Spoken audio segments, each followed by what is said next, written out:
our 2-liter commercial blender. First off, the overall dimensions. Left to right, we have a length of 7.5 inches, a depth of 9 inches, and the overall height, we have 19.5 inches tall. Removable blender jar, along with the steam cap and top lid cover. Measurements for the blender jar will include 10.5 inches tall,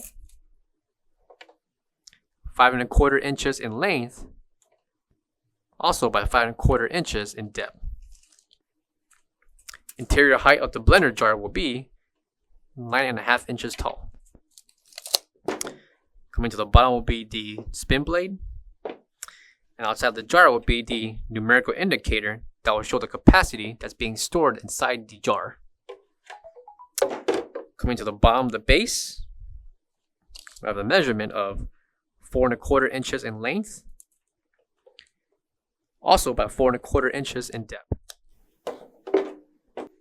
Top lid cover rests on top of the blender jar, along with the removable steam cap.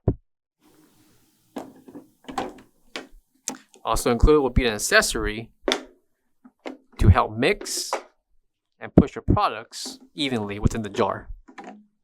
Coming to the front of the mixer, we have our features. We have the speed control, power switch, along with the pulse. And on the back, we have the 110-120 voltage plug, along with the ETL certification and the technical specification for this mixer. For all questions, give us a call or visit our website, coolerdepotUSA.com, for more information on this product. Thank you.